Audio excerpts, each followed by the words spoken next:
when I noticed her, peering half of her head from around the corner of the beauty aisle.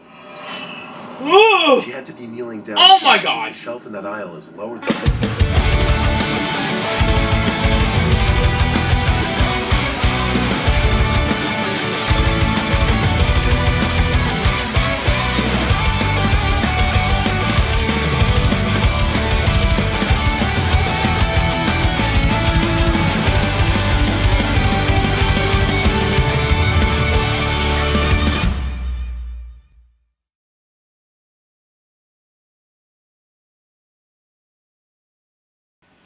What's good, my fellow viewers and my fellow demons? This is JeanOtaku91 here to do yet another reaction video. Now, today, I'm going to be reacting to a video called 3 Disturbing True Retail Stories by Mr. Nightmare. And this is recently posted yesterday, so without further ado, folks, let's get on with the reaction in 3, 2, 1, start.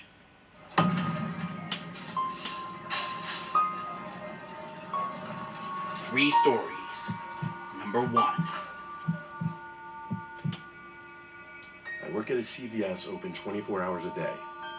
I've been working at this location for 3 years now, and I'm one of the higher-ups.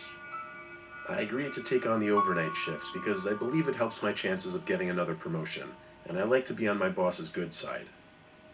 There would only be one employee working the 12 a.m. to 8 a.m. shift, as that's all that's really needed. Once the pharmacy opens at 9 a.m., that's when business usually picks up. The 2 employees before me left after I was set up. At my hours, so few customers come in that my job varies from cash register to simply stock working. The beeper at the front door that would go off would alert me when a customer would enter, so I'd know when to go back to the register and wait. A few hours into my shift, I went back to the register to check my phone, which working I had alone in a CVS is never guaranteed a good time during late at night. It was some weird voice on the other end that I couldn't tell belonged to a male or female, and I couldn't understand what they were saying. Like, the sound quality was terrible. The transcription was unavailable for that reason. Obviously, I just ignored it, because everyone gets weird calls once in a while. As I continued doing stock work, my phone started to go off. I pulled out my phone and saw a bunch of texts from that number that just called. The first text said, "Call back when you can." The second one said, "I know you're at work, I'm coming to visit." The third one said, "What time are you working till?" I had no idea who this could be. I texted back, "Who the hell is this?" Isn't this some stalker? The bubble popped up for like 20 seconds. Then it went away. They didn't respond to that. Okay. A little unnerving, yes, but I still had to go about my work. I'm getting the feeling there's a stalker Eventually, outside stalking this person. Alerting me someone entered. So I went back to the register and waited. I didn't see anyone walking around though, and I waited there for quite a while actually. Eventually I just decided, okay, that's enough waiting, and went back to stocking shelves. I'd say it was around 2 a.m., a couple hours into my shift. I got a new cart full of items from the back section, this time beauty products, the second aisle in the store. I brought the cart over there and noticed a woman in the corner of the next aisle over, the first aisle.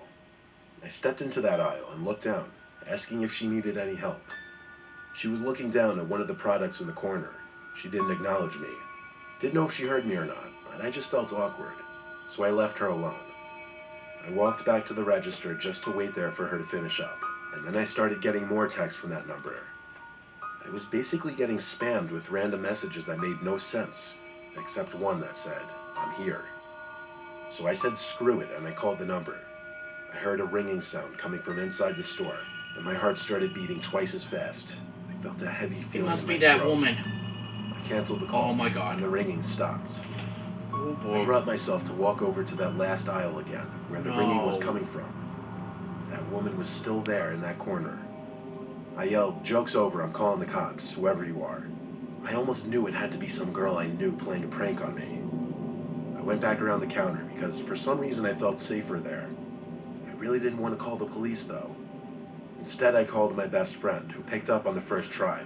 Why would you could have called the police the first time? My number and would be playing you could have called the police the first thing you should have done. Based on the but no, you instead called your friend. Stupid. My friend told me to just stop being a pussy since it was a girl. I told him, alright, whatever, and hung up the phone. I was about to suck it up and walk over there when I noticed her. peering half of her head from around the corner of the beauty aisle. Ooh. She had to be kneeling down. Oh my God! The shelf in that aisle is lower than the rest. The first thing I noticed Oh, that was is blood freaky. trickling down her cheeks. She was smiling, and I heard her making these fucked up laughing sounds. It looked like she cut the skin on her cheeks right next to her lips. And this was when I realized she wasn't our age.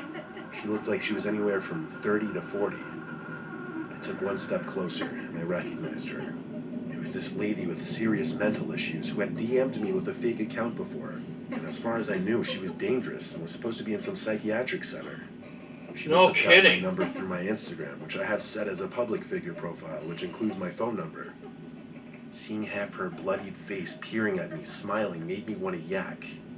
I yelled at her to get away or I'd stab her. Of course, a complete bluff. I ran to one of the back aisles and hid from her, and I only sighed a breath of relief when I heard the beep of the front door go off. I went to go check if she was still there, but she wasn't. And so I called 911 and had the police take a report, showed them the CCTV footage, and warned them of her name and that she had serious mental issues. The officers were very nice and told me they'd be in the immediate area in case she returned. I was not expecting that. That made me jump I like a to bit. think the police contacted her family. So that woman was deranged and had mental health issues? Damn, that is terrifying. I used to work at the dairy aisle in a grocery store. It was the worst job I ever had. A lot of heavy lifting, expired dairy products, and shivering. The big dairy cooler was in the back of the store, in the area where all the groceries yet to be stocked on the shelves were kept. I would often just chill in the dairy cooler, no pun intended, because the supervisors on duty would never think to check on me in there. I'd bring a hoodie just so I wouldn't get cold. Anyway, one night I was working till 10 p.m. The store got quiet past 9. However, Mr. Senko, the supervisor who was a pain in the ass, was on duty. So after stocking the milk cartons one more time for the night, I brought everything to the back area again. On my way back to the dairy cooler to just hide and chill in there, I saw very briefly, for like half a second, the face of someone through the glass of the cooler door. But they either just ducked down or faded away out of my view. Who was in there? I went through the doors to see. Someone's I got in hit with that blast of cold air and the loud sound of the no. giant refrigerator blowing cold air into the room. Boxes, pallets, and crates of milk everywhere, but no immediate sight of anyone. There were many places to hide behind the giant piles of boxes, but no one was in there. So I did my usual. I sat on an empty milk crate hidden behind a big pile of boxes.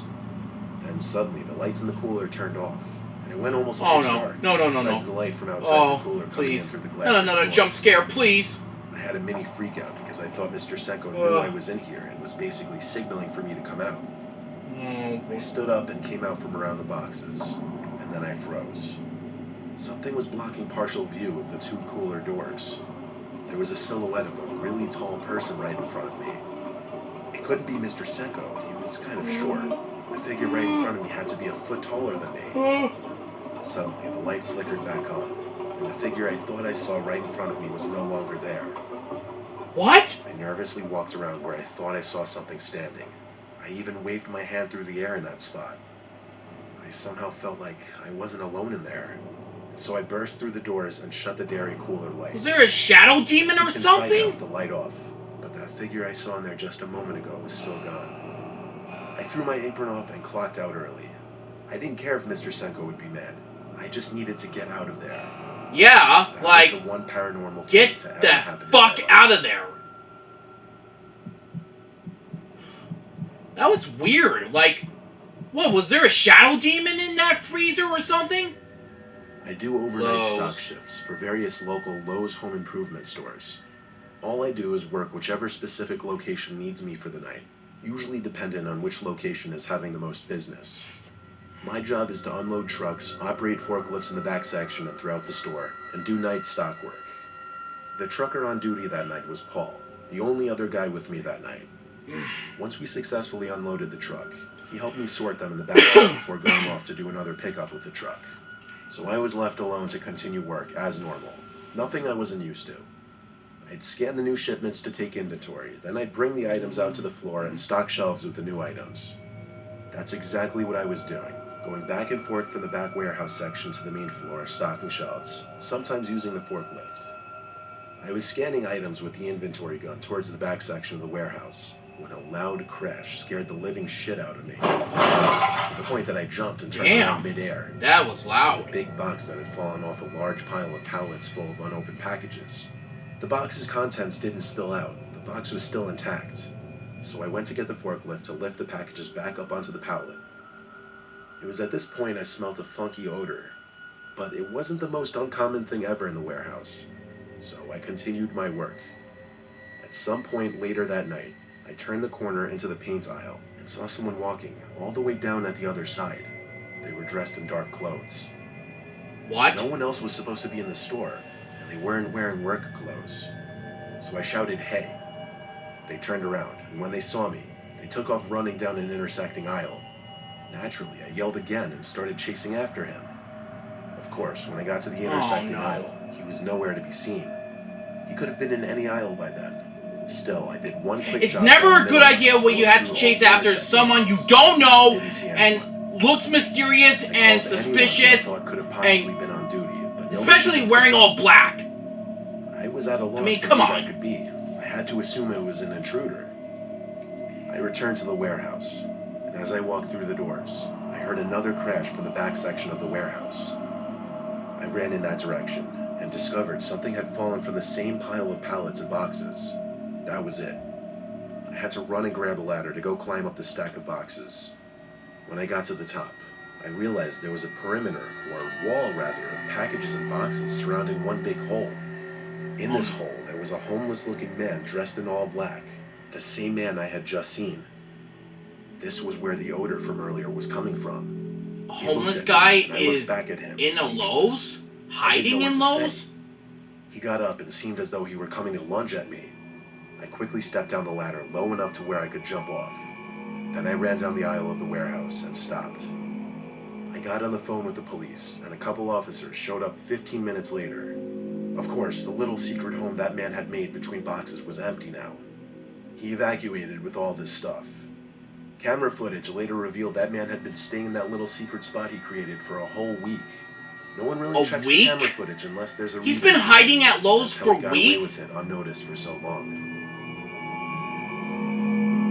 Man, that is strange and freaky. Man. So that was the video for today, folks. I hope you enjoyed it. And if you enjoyed the video, give it a thumbs up. And if you didn't enjoy the video, give it a thumbs down. And be sure to subscribe to Mr. Nightmare to support his channel and you want to see more of his content. Please be sure to go down below by the description.